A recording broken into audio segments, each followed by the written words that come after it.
travaille en contact avec les artistes, avec les milieux culturels depuis plusieurs années, et notamment avec les sphères de l'art vivant, de l'art urbain, des arts de la rue, art et territoire, enfin, toutes ces notions que l'on entend de l'art public. Il y a plein de mots comme ça pour raconter les artistes.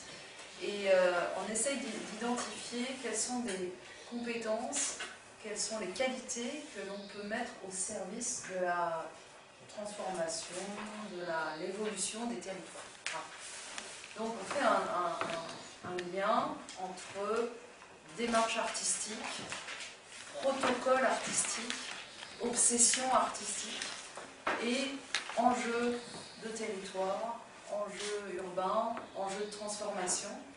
Et donc on a mis en place un outil qui s'appelle le Pôle des arts urbains, qui a été créé avec l'aide du ministère de la Culture il y a 4 ans maintenant. Certaines démarches artistiques, certaines démarches d'acteurs du sensible ont à dire aux logiques d'intervention du territoire. Et à l'heure où tout le monde est dans le doute, dans l'incertitude, à l'heure où la planification vole en éclats, à l'heure où on ne sait plus quelles sont les justes échelles pour envisager les projets, c'est pour nous l'occasion d'inviter des regards, des façons de faire, des outils méthodologiques à rentrer dans le bal de la fabrique urbaine. Donc comment on fait? Donc, je vais vous parler vraiment de notre expérience et puis on élargira après. Le Pôle des arts urbains, c'est un outil qui repose sur deux pieds. Un premier pied, c'est en direction des artistes, aide à la création, soutien de leurs projets artistiques, accueil en résidence. Donc on a un local dans une friche industrielle à Saint-Pierre-des-Corps où on accueille des artistes en résidence pendant une semaine, pendant 15 jours, pendant 6 mois, selon le projet. Donc il y a une première activité, accueil d'artistes en résidence et soutien à la création. Et comment ces artistes qui viennent au pôle en résidence, comment on les augmente et comment on les enrichit sur les questions de territoire, sur ces notions, sur les choses qui sont actuellement traitées par la sphère plus urbaine et territoriale. Donc premier pied. Et le deuxième pied, c'est de travailler avec des acteurs du territoire, des acteurs urbains, des opérateurs, des aménageurs, des archis, des collectivités locales en direct, et de les inviter à incorporer des démarches artistiques dans les projets de production et de transformation urbaine. On fait tourner les résidences d'artistes sur des études urbaines, c'est-à-dire que ces mêmes artistes vont se retrouver à un autre moment associés à une étude urbaine. Ces artistes vont se retrouver intégrés dans des programmations artistiques, des programmations d'événements. Ce sont des événements qui ne sont pas des festivals, qui sont des événements urbains, des rendez-vous artistiques et urbains. Et tout ça produit une ressource d'un genre nouveau entre l'art et la ville. Voilà, et donc on croise vision d'artistes, vision d'acteurs urbains et bien évidemment tout ça avec des visions politiques en arrière-plan. On développe ce qu'on appelle des résidences artistiques et urbaines qu'on a fait déployer au Pôle ces derniers temps. Donc des résidences, ce sont des laboratoires à Réville, des laboratoires d'écriture. Une équipe composite va venir pour créer un outil de lecture du territoire. Et donc, a priori, ils n'ont pas d'idée préconçue, ils savent juste qu'ils sont une équipe composite, un vidéaste, un chorégraphe, un architecte, un designer, un scénographe, et ils vont pendant 5 jours créer un protocole de lecture et de diagnostic d'un territoire. Donc ils inventent, donc nous on leur donne le territoire en question, on dit voilà, cet endroit-là, est-ce qu'il y a tel et tel enjeu, et ça nous semble intéressant que vous mettiez, fabriquiez votre outil sur ce périmètre-là. Première journée, ils vont partir pour essayer de comprendre et détecter et percevoir quels sont les éléments saillants de ce territoire, utiliser la notion de repérage, de reconnaissance, enfin tous ces termes-là. Le soir, ils reviennent avec un mot-clé, un subjectif à eux, c'est-à-dire que certains vont réaliser que ce territoire est un territoire de jeu, J-E-U, d'autres vont percevoir que ce territoire est un territoire où la présence de l'eau est extrêmement forte, ou la mémoire de l'eau est extrêmement forte. Un troisième va avoir comme motif et comme mot-clé la notion de fragilité, en disant que ce territoire est fragile. Et le lendemain, à partir de leurs mots-clés, de leur fil obsessionnel, quasiment obsessionnel, ils vont de façon, avec ce prisme-là, avec ces lunettes-là, ils vont chacun aller repérer, comprendre, étudier et faire remonter le sens de cet espace, de ces situations, de ces occupations, de ces incarnations. Et livrer comme ça des diagnostics extrêmement subjectifs, extrêmement sensibles, et qui sont ensuite mis en public. Donc voilà, typiquement un laboratoire art et vie. 5 jours, c'est le jour, la nuit, c'est non-stop, c'est des discussions, ça frotte, etc. Et l'idée, c'est d'aller sur une restitution et une production, et pas seulement que ça reste dans la logique théorique, mais aussi de se mettre en corps. Ils ne font pas forcément la production en suivant la résidence. Ouais. Bon, il y a une première restitution. Si ça nécessite, par exemple, une mise en espace importante ou... On a tout fait. On a tout fait. On a fait donc des parcours, on a fait des tracés pour retrouver l'histoire de l'eau, donc avec de la craie, avec du coiffeur, avec de la vidéo, on a escaladé, enfin voilà, sur un territoire extrêmement banal, hein, je tiens à le préciser. C'est-à-dire que entre deux villes, entre Tours et Saint-Pierre-des-Corps, on y reviendra après, sans qualité, zone industrielle sans qualité non plus. Et de ces 5 jours de laboratoire, on avait tous de la lumière, on avait tous voilà, la lumière sur le lieu, les pépites étaient apparues, on avait fait le tour du monde, voilà, tout ça parce qu'il y a eu un effet de mise en prisme et de filtre qui nous permet de tirer un fil. Et ce que font les artistes, hein, c'est-à-dire ils prennent un élément, ils tirent le fil, ils tirent le fil. Donc c'est la logique de laboratoire. Il y a d'autres types de résidences qui sont des résidences type celle qu'on voit ici, ou d'une expérience, des architectes ici qui inventent des micro-mobiliers urbains. Alors c'est quoi le micro-mobilier urbain? C'est un système de planches, un chariot de la poste. Donc ils partent en ville avec une centaine de planches et ensemble, avec les gens, selon les sites et les creux qu'ils rencontrent dans la ville, ils vont construire ces petites chaises, ces petites assises, ces petites tables, ils sortent la cafetière et se créent des salons comme ça, de façon spontanée. Donc 500 salons créés comme ça en 3 jours, qui sont apparus, et les gens ensuite ont construit ces petites choses avec la pisseuse, hein, les trous sont préétablis, et embarquent ces sièges et ces petits mobiliers chez eux. Une équipe qui travaille le son, un radio-guidage cinématographique, c'est-à-dire qu'avec l'aide de la radio locale, ils font passer toute une série d'intentions, une histoire, d'une fiction qui est écoutée à partir de la radio locale. Donc chacun a un dispositif d'oreillette et on se balade dans la ville avec toute une série de consignes qui sont données par l'équipe artistique, donc en l'occurrence ici même Grenoble, et qui nous invite à avoir une lecture de la ville avec, là encore, une approche extrêmement subjective, une fiction, et donc on doit se bouger aussi, le public doit se bouger à partir des consignes qui sont données. Donc il faut rentrer dans un hôtel, aller au 5e étage, regarder la place publique, redescendre en courant, regarder en bas une fenêtre d'appartement dans laquelle il y a quelqu'un qui fait la cuisine. Et tout ça est mis en récit, évidemment, et on est comme dans une fiction, dans un polar. Les Zooms Phoenix renaissent toujours. La ville aux Dames, ville dortoir, à côté de Saint-Pierre-des-Corps, Tours, linéaire, fatalement urbain, on est en plein dedans. Et donc, deux artistes qui sont plutôt issus du milieu art plastique, mais aussi qui ont touché à la logique dramaturgique. Parce que ça, je reviendrai là-dessus, mais ces artistes-là, ils sont en général multi-compétences. Ils ont une compétence plastique, une compétence aussi plus liée à la mise en scène, à la dramaturgie.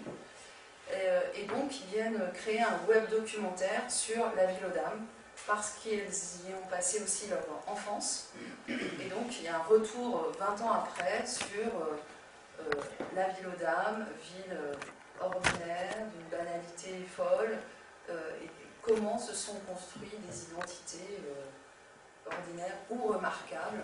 Et donc, elles vont nous organiser tout un périple à travers le collège, à travers le terrain de sport dans lequel elles vont déposer un poney, parce qu'elles ont eu le souvenir d'un poney qui était là il y a encore 10 ans.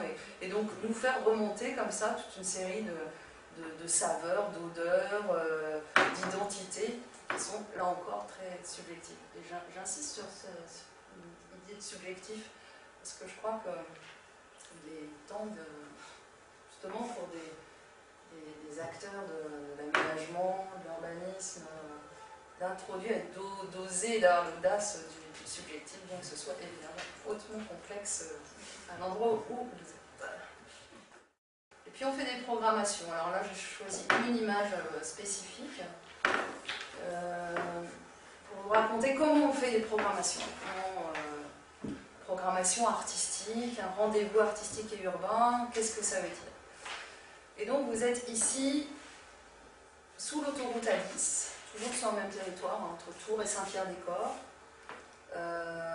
Donc une vraie fracture, une rupture urbaine, morphologique, historique, politique. Il y a un ancien canal qui a été bouché, il y a un talus, le talus est une route qui traverse, des bâtards d'eau pour fermer en cas de crue, etc.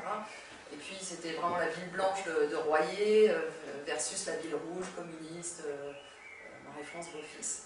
Voilà. Et donc on a invité, accueilli et même co-créé l'Agence nationale de psychanalyse urbaine avec Laurent Petit et un collectif d'architectes qui s'appelle Existe, en disant sur le postulat, il y a des verrous, il y a des nœuds, il y a des névroses, des complexes, il y a des traumatismes, il y a des machins qui traînent et allons-y, évoquons-les, sortons-les avec toujours le filtre artistique, subjectif, évidemment, vous ne pourriez jamais faire quelque chose comme ça.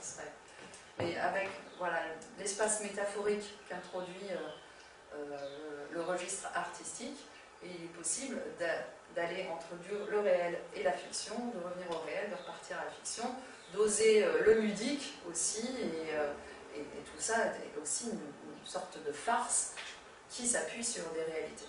Bref, donc l'Agence nationale de psychanalyse urbaine a identifié, au bout de différents entretiens, rendez-vous, après avoir fait une conférence de restitution, que le point névro-stratégique urbain de l'agglomération, le PNSU, le point névro-stratégique urbain, était basé exactement à cet endroit, sous l'autoroute, entre Tours et Saint-Pierre-des-Corps, là où passe le chemin de fer, là où il y a le mur de Berlin entre deux villes, et que c'est cette pile d'autoroute qui servait de point zéro, donc il y a un marquage, le point zéro, comme point de réconciliation urbaine et universelle.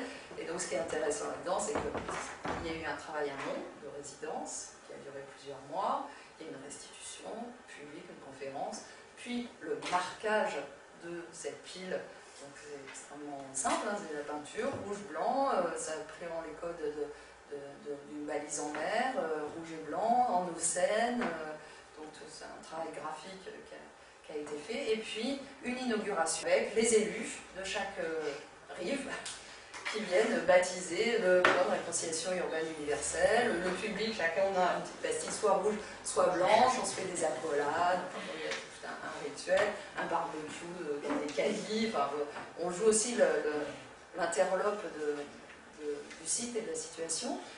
Et puis à l'occasion de la ville à l'état gazeux, donc je prends l'intitulé un des intitulés, La Villa l'état gazeux étant un rendez-vous artistique et urbain, justement, qui joue la carte de l'interprétation de la ville à travers des approches esthétiques, artistiques, sensibles, mais aussi scientifiques.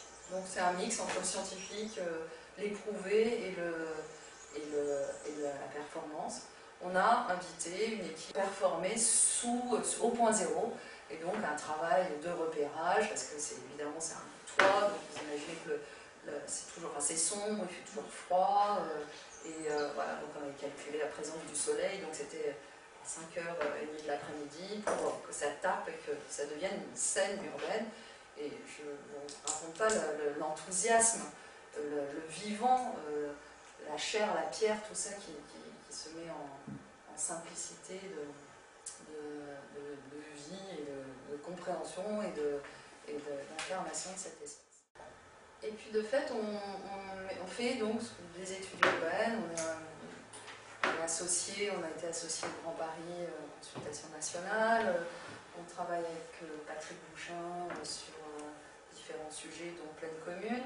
Et puis il y a quelque chose qu'on a mis en place il y a quelques années, qui a été un peu le ferment du pôle des arts urbains.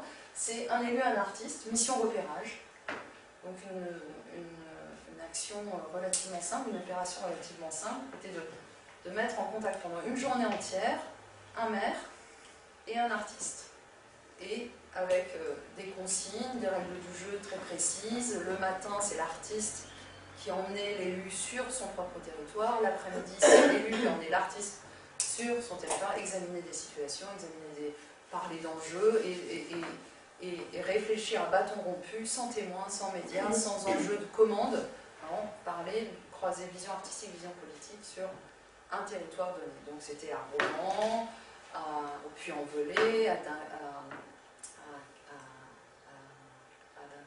à Valenciennes, à Marseille, à Rennes, à Besançon, enfin voilà, donc petite, moyenne, grande ville, de différentes couleurs.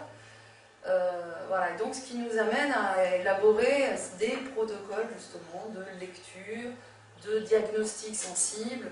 Là vous voyez, on a réalisé une carte en associant des artistes avec donc, des cartes objectives et des cartes subjectives, et qui donnent des clés de lecture, à la fois des points de vue, mais aussi des éléments de compréhension de ce territoire, des choses qu'on ne dit pas ou qu'on ne vit pas. Donc là, c'est une carte d'usage avec autant les caméras de vidéosurveillance que les chemins de lapin qui sont tracés dans le quartier.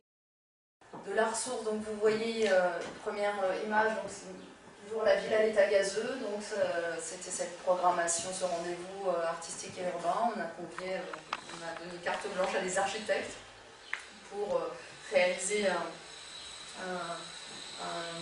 une dynamique scénographique dans la ville. Donc ils ont proposé 5000 cartons qu'on emmène d'un point A à un point B, de l'université à la gare, en 3 jours et 3 nuits. 5000 cartons avec participation de tous, et donc construction, déconstruction, jeu, adresse, performance, épuisement, destruction des cartons, construction de motifs comme ça, enfin voilà, une espèce de choses déferlantes. Ici en bas, vous voyez une expérience qui est menée ici et qui, de notre point de vue, est extrêmement intéressante. On travaille sur la thématique du risque inondation. Voilà, on aime se saisir de thématiques, de sujets, d'enjeux sociaux, urbains, territoriaux. Et on invite des artistes à créer un projet sur la thématique risque inondation. Donc allez-y, tout un premier travail de documentation, compréhension, de rencontre des universitaires, des élus, des techniciens, etc. Et elles inventent, parce que ce sont deux femmes, un projet de jour inondable. Donc en octobre, on va vivre 24 heures d'un jour inondable. En commençant le samedi à 11h, donc à la piscine, évidemment, avec une expérience aquatique, en allant déjeuner à l'endroit le plus bas de la ville, là où il y aurait théoriquement le siphon de la Loire, pour un pique-nique phréatique. Ensuite, on va vivre une expérience d'eye tracking avec un chercheur qui travaille sur définition et comment comment on repère les endroits les plus vulnérables en cas de crime. On va dormir dans un gymnase, on travaille avec les gens de la sécurité civile, et donc c'est entre l'exercice de simulation, le jeu, une randonnée urbaine, voilà, et tout ça, on va marcher sur les limites du PPRI, etc. etc. Voilà. Donc là, je pense que c'est pas vraiment des outils, c'est difficile de dire que c'est des outils, c'est des expériences qui sont des expériences de sensibilisation, de se mettre dans les jambes aussi des choses qui sont a priori confisquées, voilà, de la sphère publique, citoyenne.